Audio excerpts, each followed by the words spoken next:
जी के पिता तब रावण थे, तो उनने सीता जी का हरण क्यों किया? सीता जी के पिता तो जनक जी थे बेटा। आपको किसने बोला कि रावण था? सर किताब में लिखा था। ऐसा कुछ लोग कहते हैं कि एक बार संतों को मार करके रावण ने घड़े में रक्त भर लिया, खून संतों का। वह खून मंदोदरी ने पी लिया और मंदोदरी हो गई गर्भवती। फिर रावण ने गर्जना की तो मंदोदरी का गर्भ गिरा। उसी गर्भ को उसी घड़े में डाल करके मंदोदरी ने उस घड़े का मुंह बंद कर दिया। उसी घड़े को राजा जनक की भूमि में रावण ने गाड़ दिया और फिर उसी भूमि पर सोने के हल से जनक जी ने हल चलाया और फिर उस घड़े से सीता जी प्रकट हुई। ऐसा ये दंत कथा है। शुद्ध कथा ये है कि जनक जी के यहाँ पर माँ भगवती सीता जी प्रकट हुई और भूमि से प्रकट हुई। ठीक है, तो ये दो कथाएं हैं, ऐसा लोग कहते हैं। इसलिए रावण की पुत्री के तुल्य सीता जी हैं। सीता जी की उम्र जो है जैसे आप हमारी पुत्री के तुल्य हैं। ठीक है, मतलब पुत्री के समान है, पुत्री के बराबर है। ऐसे सीता जी रावण के सामने पुत्री के ही समान है। अपने से बड़ी नारी को माता समझना चाहिए, बराबर की नारी को बहन समझना चाहिए, छोटी को पुत्री समझना चाहिए। यही सनातन धर्म है। इस सिद्धांत से रावण की बेटी के तुल्य सीता जी हैं। ये बात आपने पढ़ी होगी। ठीक है, आजकल लोगों में पेशेंस बहुत कम होते जा रहा है, बहुत जल्दी एग्रेसिव होना। और कोई भी लड़ाई झगड़े अगर किसी परिवार में होते हैं तो लास्ट में हमें यही समझ में आता है कि कोई बात ऐसी थी नहीं कि इतने झगड़े हो गए। तो उससे उन चीज़ों से बचने के लिए हमें क्या करना चाहिए? आज के युग में सहनशीलता की बहुत कमी है। ठीक है, क्यों कमी है? सहनशील क्यों नहीं है? क्योंकि सब लोग सेल्फ डिपेंड हैं। सबको लगता है कि जरूरत ही नहीं है हम क्यों तुम्हारी बातें सुने और क्यों आपकी बात सहें। जबकि आप कितने भी आत्मनिर्भर हो जाइए, पर रिश्तों में सहन करना ही पड़ता है। और मैं आपसे एक बात और कहूं आपके माध्यम से कि आप अपने आप में कितने भी सेल्फ डिपेंड बनिए, आत्मनिर्भर बनिए, पर परिवार में आत्मनिर्भर बनने की कोशिश मत करिए। पुत्र वही अच्छा है जो पिता पर निर्भर हो, पिता वही अच्छा है जो पुत्र पर निर्भर हो, पत्नी वही अच्छी है जो पति पर निर्भर हो, और पति वही अच्छा है जो पत्नी पर निर्भर हो। जब निर्भरता एक दूसरे पर आएगी तो परस्पर प्रेम बढ़ेगा। जब आपको ये पता चल जाएगा कि आपके पिता के सिवा आपका कोई नहीं है, या जब आपको ये पता चल जाएगा कि पिताजी तो आपके अतिरिक्त किसी को जानते नहीं, किसी के भरोसे नहीं, तो आप उनकी फिक्र करोगे ज्यादा। लेकिन जिस दिन आपको ये पता लग जाएगा कि मेरा बाप तो सेल्फ डिपेंड है, उसे तो मेरी जरूरत ही नहीं है, तो फिर आप अपने पिता को समय नहीं दोगे। लेकिन आपको ये, जैसे छोटा बच्चा सेल्फ डिपेंड नहीं होता, वो माँ बाप के आश्रित होता है, इसलिए उसे ज्यादा प्यार मिलता है। लेकिन वही बच्चा जिस दिन सेल्फ डिपेंड हो जाता है, उसे प्यार मिलना कम हो जाता है। तो आत्मनिर्भरता संसार में तो हो कि मैं कमा खा रहा हूं, ये आत्मनिर्भरता तो अच्छी है, पर परिवार में आत्मनिर्भरता नहीं होनी चाहिए। पत्नी पति पर निर्भर हो और पति पत्नी पर, इससे क्या होगा? एक दूसरे का प्रेम बना रहेगा। अब सब लोग कहते हैं कि हमें आपकी जरूरत ही नहीं है। जब पत्नी कहेगी मैं आत्मनिर्भर हूं, तो फिर वो आपकी रिस्पेक्ट क्यों करेगी? जी बिल्कुल सही बात। और पति को लगेगा जब मैं सेल्फ डिपेंड हूं, आत्मनिर्भर हूं, तो मैं पत्नी की रिस्पेक्ट क्यों करूं? इसलिए रिश्तों में निर्भरता नहीं चाहिए। ये गलत वे पर चले गए लोग। आत्मनिर्भरता के चक्कर में वो इतने निर्भर हो गए कि अब उन्हें किसी की जरूरत नहीं। स्त्री को भी पुरुष की जरूरत नहीं है। फाइनेंशियली इंडिपेंडेंट हो सकते हैं पर पारिवारिक मामले में नहीं। पारिवारिक जरूरत नहीं है। आप आर्थिक रूप से सेल्फ डिपेंड बनिए, आप मजबूत बनिए आर्थिक रूप से, मानसिक रूप से भी मजबूत रहिए, पर पारिवारिक रूप से मुझे लगता है कि निर्भरता चाहिए ही चाहिए। जब तक माँ बाप बच्चों पर निर्भर थे तो बच्चों ने माँ बाप को वृद्धाश्रम नहीं भेजा, और जहां सेल्फ डिपेंड की बातें स्टार्ट हो गई तो लोगों को लगा तो ये तो अपना सब कर लेंगे, इन्हें जरूरत ही नहीं हमारी। सही बात है। समाज में कहीं ना कहीं गलती सब कर रहे हैं। रिश्तों को समझने में, रिश्तों को चलाने में बड़ी गलतियां हो रही हैं। इसलिए परिवार चलाने की कला सीख लो तो खुश रहोगे, वरना रोते रोते चलेगी। धन्यवाद गुरु जी। ये मेरा पति दूसरे के चक्कर में पड़ गया है, थोड़ा समझा दीजिए। आपके पति दूसरे के चक्कर में? बात करा पति से। राधे राधे गुरु जी। क्या नाम है पति? ललन कुमार जी। तो भैया काहे किसके चक्कर में पड़े हो? गुरु जी पहले बात करते थे, अब तो नहीं कर रहे हैं बात। अब नहीं करते? नहीं सर। तो कौन थी वो? कौन थी? गांव की थी, लड़की थी कि महिला, मतलब शादीशुदा? शादीशुदा थे। तो उसका पति उससे बात नहीं करता था क्या? करते थे, हो गया। दोनों पति पत्नी के बीच में तुम्हें क्यों घुसना है? जब वो अपना पति पत्नी बातचीत कर रहे थे, प्यार से थे, तो तुम दूसरे की औरत को क्यों सेट कर रहे हो? तुम्हारी औरत को कोई सेट कर ले तो तुम्हें अच्छा लगेगा? नहीं। फिर तुम्हारी पत्नी को कोई दूसरा पुरुष अपने बस में कर ले, आपको अच्छा लगेगा? नहीं। तो आप दूसरे की पत्नी को क्यों अपने चक्कर में फंसा रहे हो? तो आपने फंसाया कि उस महिला ने फंसाया? गलती तो दोनों से हुआ होगा सर। नहीं, हुआ तो दोनों से होगा। शुरुआत किसकी तरफ से थी ये पूछ रहे हैं? महिला की तरफ से थी। महिला की तरफ से। पहले उसने आपको देखा कि आपने उसको देखा? पहले वही ने देखा। उसी ने पहले आई लव यू उसने बोला था कि आपने? पहले वही ने बोला था। उसने, आपने उसको बोलना था कि तेरा पति तेरे को, तू पति को काहे नहीं बोलती आई लव यू? वो आपको आई लव यू बोल रही है, तो फिर उसने आपको आई लव यू बोला, उसने आपको फंसा लिया। तो मतलब कोई भी महिला को पराई स्त्री को देखना भी पाप है। अच्छा, उसके अपने बच्चे थे? जी। आप किसी की बनी बनाई गृहस्थी क्यों बिगाड़ रहे हो? जो व्यक्ति किसी का बिगाड़ता है उसका बनता है कभी? नहीं। एक वैश्या थी, उसने सारे गांव के लड़कों को बिगाड़ना शुरू कर दिया। तो गांव वाले बड़े परेशान हो कि संत जी के पास गए। संत जी से कहा कि ये गांव में एक महिला आ गई है जो सारे गांव के लड़कों को बिगाड़ रही है, आप कुछ कीजिए। तो संत जी ने उस वैश्या के घर के सामने अपनी घास की कुटिया बनाई और रोज सीताराम सीताराम जपने लगे। अब जो वैश्या वाले ग्राहक थे वो संत जी के पास आने लगे, सत्संग करने लगे, उनका जीवन बदलने लगा। तो वैश्या को लगा ये तो बाबा ने मेरा धंधा चौपट कर दिया। तो वैश्या ने अपने यार से कहा कि जाओ बाबा की कुटिया में आग लगा दो, जल जाएगी तो भाग जाएगा।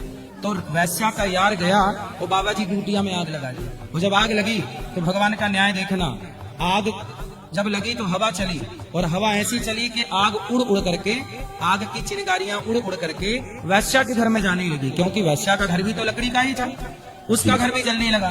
तो वैश्या दौड़ी दौड़ी आई, बाबा जी आपने मेरा घर जला दिया। तब वैश्या को संत जी ने कहा कि देवी मैंने तेरा घर नहीं जलाया। तो बोले तेरे यार ने मेरा घर जलाया, तो मेरे यार ने तेरा घर जला दिया। हिसाब बराबर। जब आप किसी का घर बिगाड़ते हैं जी। तो आपका घर नहीं बिगड़ेगा? बिगड़ेगा। फिर आज के बाद भगवान से 100 बार सॉरी बोलना और भगवान का नाम जपना, मन लगा के पैसा कमाओ, सेवा दीन दुखियों की करो। मेरा बेटा ना बहुत चंचल है, कुछ करना ही नहीं चाह रहा, जबकि पूरी पढ़ाई कर दी उसने। यहीं पे आया है, बाहर चला गया। बात कराओ मेरी। यहीं बाहर खड़ा है, जाओ लेके आओ फास्ट। आ ही नहीं रहा। उसने सुन लिया कि मैं क्वेश्चन करूंगी तो अंदर ही नहीं आ रहा। क्या नाम है? आयुष। सुन रहा है ना तू? यहीं से सुन रहे हो, यहीं से सुन रहे, आप सुन रहे हो। तुम्हारी माँ बुला रही है यहाँ, जल्दी आओ आयुष जी, तुमसे कुछ बात करें। बस आप बोल दीजिए, वो सुन रहे हैं बाहर से। अब क्या बोल रहे हैं? सही चंचल बहुत है, उसका मन स्थिर नहीं है। मन स्थिर करना पड़ता है सबको जी। मन किसी का भी स्थिर नहीं है। इस धरती पे चींटी से लेकर हाथी तक, स्त्री से लेकर पुरुष तक, बच्चों से लेकर बूढ़ों तक, किसी का भी मन शांत नहीं है। और जिसका मन शांत हो गया वही मीराबाई, तुलसीदास, सूरदास हो गया। धन्यवाद। मन शांत हो गया तो सब चीजें शांत हैं। गुरुजी, मैं अपने घर परिवार को छोड़कर यहाँ आया हुआ हूँ। माँ बाप को छोड़ दिए? हाँ। क्यों? छोड़ के क्या पाओगे? भगवान की भक्ति में नहीं। माँ बाप को छोड़ने से भगवान मिल जाएंगे?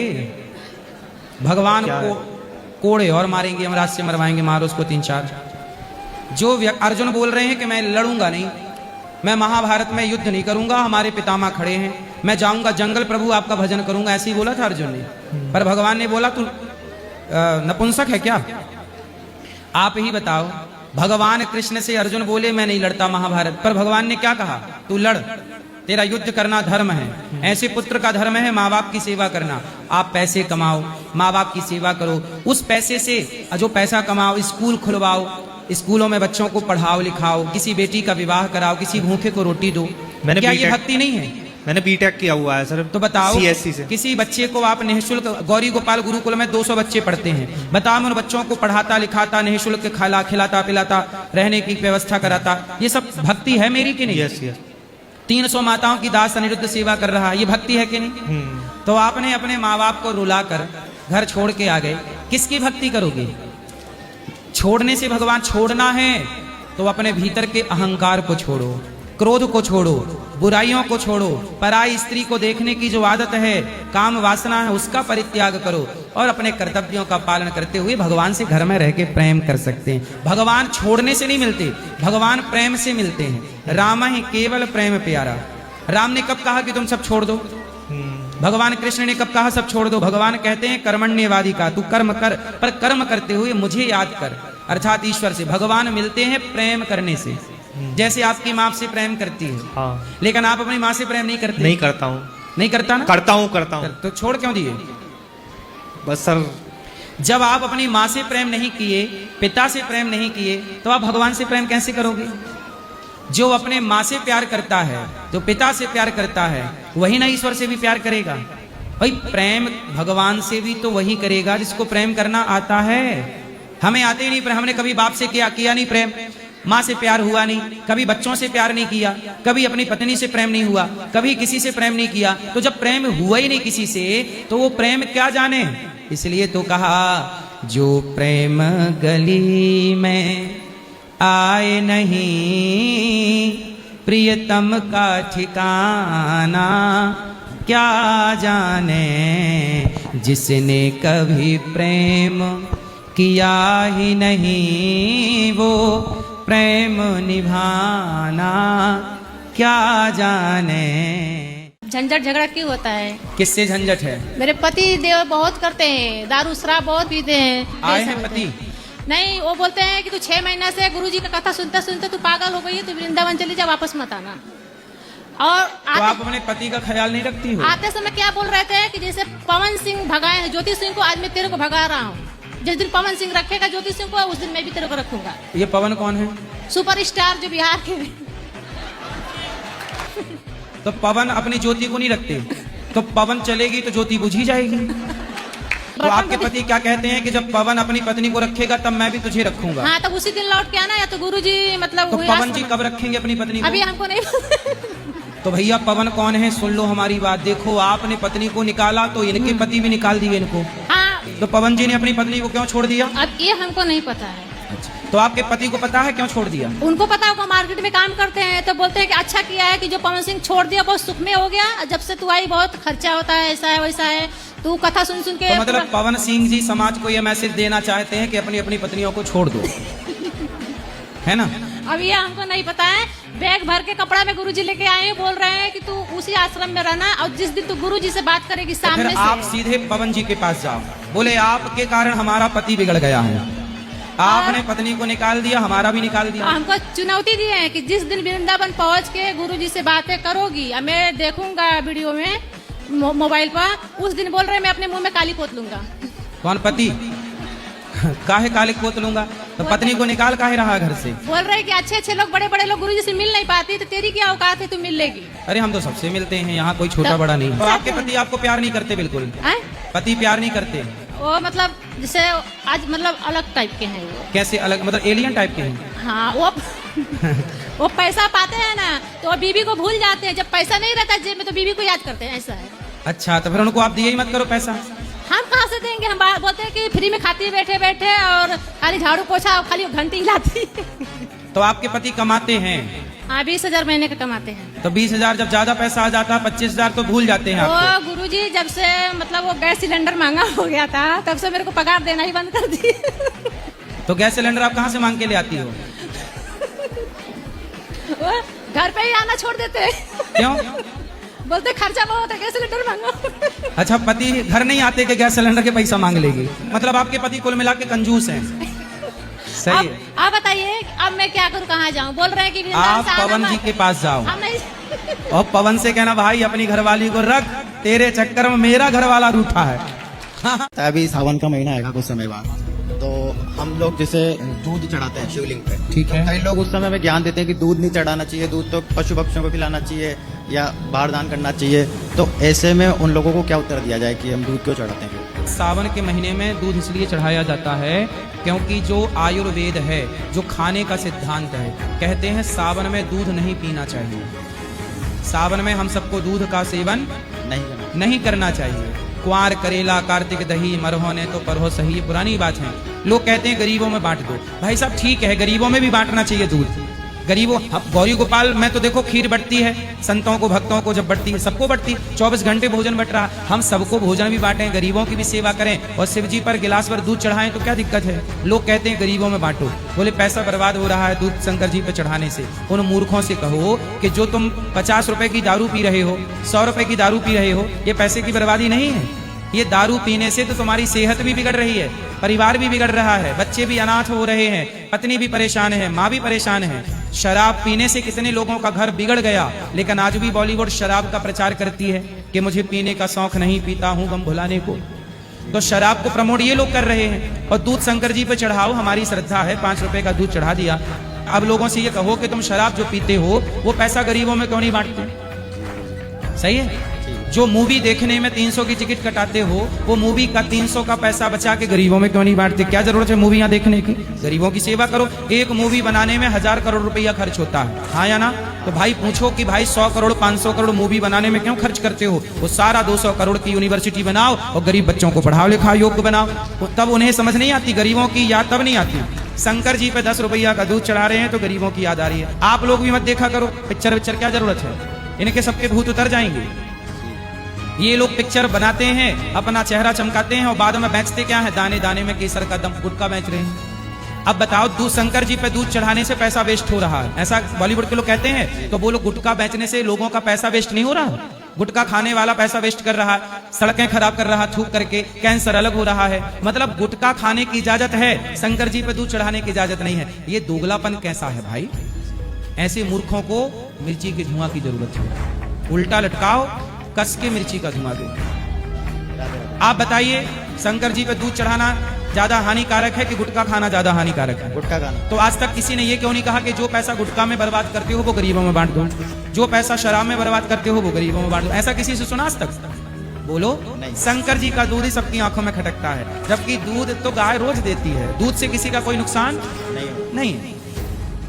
लेकिन मुद्दे की बात किसी को नहीं करना, सबको सनातन को टारगेट करना। इसलिए गलत गलत मूवियां बना के आप लोगों को भ्रमित करते रहते हैं।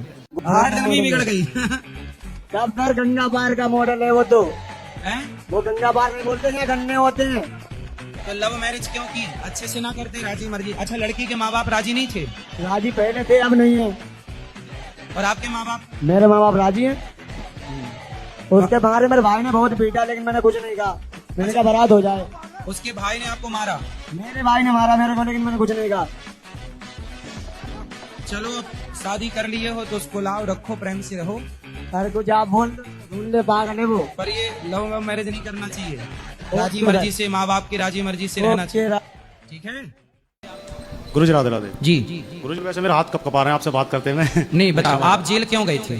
सर 302 का केस था मेरे ऊपर। 302 मतलब क्या होता है जी? मर्डर। आपने किसको मारा? चेयरमैन। चेयरमैन? हाँ जी। कौन सा चेयरमैन? जी, उसने पापा पर अटैक किया था 1 दिन पहले। अच्छा, आपके पिता पर उसने अटैक किया? हाँ। तो आपने उसको निपटा दिया? हाँ जी। तो मर गया? हाँ। तो फिर आपने स्वीकार कर लिया कि मैंने? हाँ जी। तो फिर कितने साल की जेल हुई? 11 साल आजीवन। आजीवन? आजीवन मतलब 11 साल होता है? नहीं सर, 14 साल होता है बाबा। 14 साल? हाँ जी। तो 11 की हो गई, अभी मतलब बेल पे बाहर आए हो? हाँ जी। अभी फिर जाओगे? नहीं, अब नहीं? राष्ट्रपति जी ने छूट दी है मुझे ये काम देखकर, क्योंकि मैं प्रोफेशनल किलर था नहीं। तो आपने काहे मार डाला उसको? सर दोनों तरफ से गलती थी, उन्होंने भी अटैक किया था हम पर। अच्छा, आप पर अटैक हाँ, किया? सेल्फ डिफेंस में करना पड़ा। तो उन्होंने आपको क्यों मारना चाहा? आपकी क्या गलती थी? जी, प्रिंसिपल ऑफ द विलेज जो गांव के प्रधान होते हैं ना, वो रंजिश पिछले 60 साल से चलती आ रही है गांव में। अच्छा, गांव के प्रधान ने आप पे अटैक कर दिया? हम भी प्रधान रहे 35 साल। आप भी प्रधान? और सामने वाला भी? तो प्रधान लड़ गए? हाँ जी। पर देखो, लड़ाई झगड़ा करना अच्छा नहीं होता, जिंदगी खराब हो जाती है। नहीं गुरुजी, मेरठ कॉलेज से मैंने BCA कर रखी है वैसे, उसके बाद MCA भी करता, लेकिन परिस्थिति ऐसी हो जाती है जो आदमी को मतलब कि। लेकिन आपने गणपति बप्पा तो बहुत सुंदर बनाए हैं, बहुत अच्छे पेंटर हैं आप। बहुत बहुत धन्यवाद, तालियां बजाइए इनके लिए। ये वहीं जेल में सीखा? मैंने वहाँ पे 2 किताबें लिखी हैं। जी जी। और ये चित्रकला। वाह, बहुत सुंदर भाई, ऐसा लग ही नहीं रहे कि हाथ से आपने तैयार किया है। और राष्ट्रपति जी से सम्मानित किया गया था मैं जेल में ही। अच्छा, कौन से राष्ट्रपति जी? द्रौपदी मुर्मू। अच्छा, द्रौपदी मैया, ठीक है। और योगी जी और मोदी जी ने भी सम्मानित किया था वहाँ पे। नहीं, अच्छा है। देखो, अपराधी भी यदि अपनी गलतियां स्वीकार कर ले और आगे से वो अपराध ना करे तो वो फिर पवित्र है। आपने जेल भोग लिया, इसलिए आप शुद्ध हो गए। मेरा प्रश्न ये था गुरुजी कि अगर हमसे कोई पूछे कि ये धर्म क्या है तो मतलब हम उनको कैसे समझाएं कि धर्म क्या है। धर्म क्या है, उनसे बोलना कि ये पूरी धरती धर्म से चल रही है। पूरी धरती किससे चल रही है? धर्म से। धर्म से। जी। कैसे? उनसे बोलना कि जैसे आप अपनी माँ को देखते हैं जी और अपनी पत्नी को देखते हैं, जी तो दोनों को अलग अलग नजर से देखा जाता है। हाँ जी पत्नी को पत्नी की नजर से, माँ को माँ की नजर से। तो ये दोनों को अलग अलग नजर से देखने के लिए किसने प्रेरित किया? भगवान ने। धर्म ने। जी। यही धर्म है, डिवाइड करता है, बांट। धर्म क्या करता है? जैसे आटा होता है ना, आटे को चलनी से चाला जाता है, जी चालते ना, जी। तो एक आटा नीचे गिर जाता है और आटा में जो कचरा रह जाता है वो किस में रह जाता है? ऊपर चलने में। चलनी में। उसे चोकर कहते हैं। जी। ऐसे ही धर्म क्या करता है? अच्छाई बुराई को दो भागों में डिवाइड कर देता है कि ये अच्छा है, दूध पीना अच्छा है, शराब पीना बुरा है। जी शराब पीना अधर्म है, दूध पीना धर्म है। सत्य बोलना धर्म है, झूठ बोलना अधर्म है। दया करना धर्म है, हिंसा करना अधर्म है। तो ये धर्म ही बता रहा है कि सच बोलो, दया करो, जीव मात्र की सेवा करो, यही धर्म है। जी राधे धर्म ना हो, जैसे कुत्ता बिल्लियों के जीवन में धर्म नहीं है। जी धर्महीन व्यक्ति पशु के समान होता है। जैसे कुत्ता बिल्ली में धर्म नहीं होता। कुत्ता जिस माँ से पैदा होता है, बड़ा होकर जवान होकर वो उसी माँ के साथ रहने लग जाता है, रमण करने लग जाता है, क्योंकि उसके जीवन में धर्म नहीं है। नहीं है। हमारे जीवन में भी यदि धर्म ना होगा तो हम भी फिर कुत्ता बिल्लियों की तरह, जानवरों की तरह हो जाएंगे। इसलिए मनुष्य के अंदर धर्म होना चाहिए। तो धर्म क्या है? धर्म वह है जो इंसान को इंसान बनाता है, जानवर को जानवर बनाता है, सबको बांट देता है कि आप जानवर जैसी हरकत कर रहे हैं, आप जानवर, आप देवताओं जैसे काम कर रहे हैं, आप देवता। तो धर्म है सत्य बोलना। राधे राधे।